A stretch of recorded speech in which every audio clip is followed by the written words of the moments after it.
O filme Homem-Aranha no Aranhaverso traz muito mais do que só entretenimento. Ele é um filme completo em vários sentidos. Como ele é mais moderno, acaba trazendo um ar mais realista do que os desenhos animados do herói que assistimos há um tempo atrás. Consequentemente, acaba sendo um filme inteligente. Você então conseguiu entender tudo que o filme quis passar?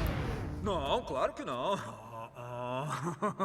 Bom pessoal, eu sou o John e seja bem-vindo a mais um vídeo aqui no Animaverso. Já vai deixando seu like por aqui, se inscrevendo no canal se quiser receber mais vídeos assim e bora entender um pouquinho mais sobre esse filme incrível que dá aula de como fazer uma excelente animação para todos nos dias de hoje.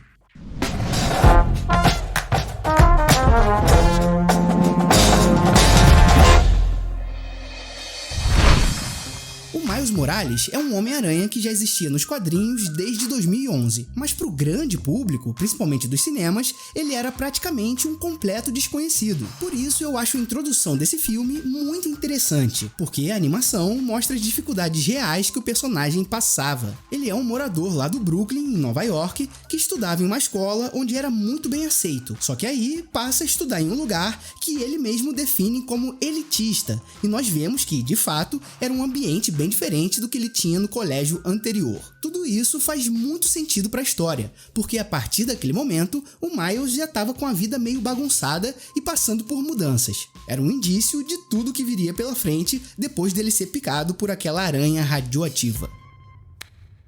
A introdução dos outros Homens-Aranha para a história foi construída de um jeito divertido e explicativo, mostrando de onde eles eram e o que faziam no momento em que mudaram de universo. Isso dá uma profundidade maior para eles, principalmente em relação ao Peter B. Parker e a Gwen, que são personagens mais relevantes para a história do que os outros. Apesar de existir um Porco-Aranha que ainda faz referência ao gaguinho dos Looney Tunes, isso é genial. E bom, a diferença do Miles Morales para eles é que ele é o único que ainda não está preparado, já que a transformação dele é a mais recente, né? E ele ainda não tem experiência com tudo isso. Nós acabamos nos apegando muito ao personagem justamente pela empatia que sentimos com tudo que ele passa. A pressão da responsabilidade vem sobre ele, se comparar com os outros também acaba sendo um problema, além de ainda não saber como lidar com a sua família depois de ser picado pela aranha.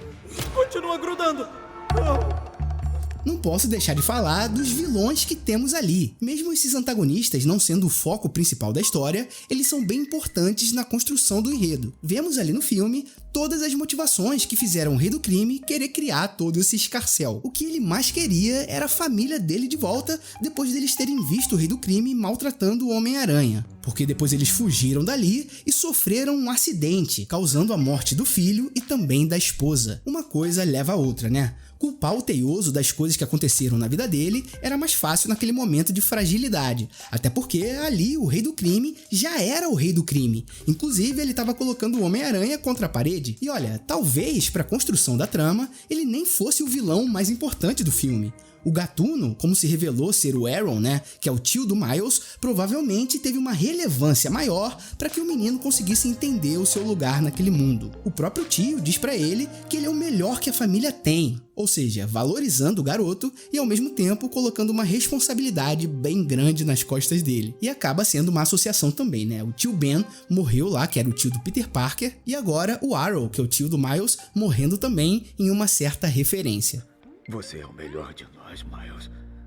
Para o Miles conseguir superar todos os obstáculos mentais que tinha, que faziam com que ele se limitasse a pensar que era um menino comum, ele necessitava acreditar ser de fato um Homem-Aranha. E para isso, o que ele mais precisava era de confiança, para saber, né, se era tão capaz quanto os outros Homens-Aranha de fazer o que precisava ser feito. Ou seja, independentemente das grandes responsabilidades, você precisa adquirir aquela confiança necessária para que consiga agir da forma correta. E uma coisa que eu gosto muito nesse personagem é que ele tem alguns elementos que mostram traços da personalidade dele, como por exemplo o gosto pela música e pelo grafite. Esses hobbies não são só por diversão, mas também acalmam o menino quando precisa, desenvolvem nele um senso de criatividade e ainda moldam a forma como ele vive. Com certeza esses são pontos que também ajudaram para que ele fosse alguém mais confiante. Te amo, cara. Peraí, o quê? Bom, uma das inovações que o filme traz é a forma como a animação é produzida. É quase que uma mescla de 2D com 3D.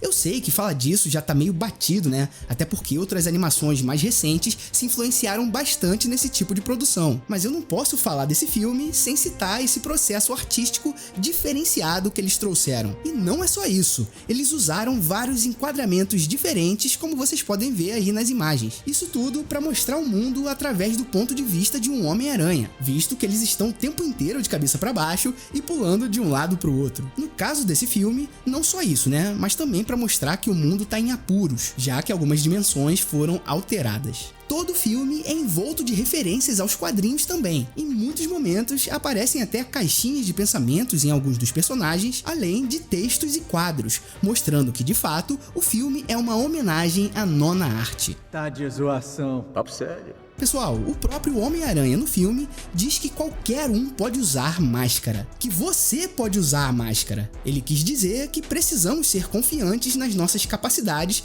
para que a gente consiga alçar voos mais altos. Não é a máscara no sentido negativo, e sim para que ela te dê forças para lutar pelo que acredita até o fim, como o próprio Homem-Aranha. Esse filme ganhou o Oscar de melhor filme de animação lá em 2019, e não é para menos, né? É um marco na história das animações no cinema. E olha, de acordo com Stan Lee, que é o próprio criador do Homem-Aranha, aquele que ajuda os outros simplesmente porque deveria ajudar e porque é a coisa certa a se fazer, é sem dúvida um super-herói de verdade. Contudo, contra o Miles Morales e ainda arriscando a sua vida para desligar o colisor, ele, mesmo assim, teve coragem para se arriscar e, se fosse necessário, dar a própria vida para que o mundo pudesse estar melhor. Esse é o verdadeiro amigo da vizinhança. Mas agora eu quero saber a sua opinião. Esse filme também foi muito mais do que só uma animação simples pra você? Você conseguiu se conectar com ele de uma forma única? Diz aí nos comentários pra gente poder trocar uma ideia, beleza? E é isso, pessoal. Não esquece de deixar o like aqui no vídeo se você gostou, se inscrever no canal para receber mais vídeos sobre animações, clicar em um desses vídeos que estão aparecendo aqui na tela para você assistir. Um grande abraço e valeu!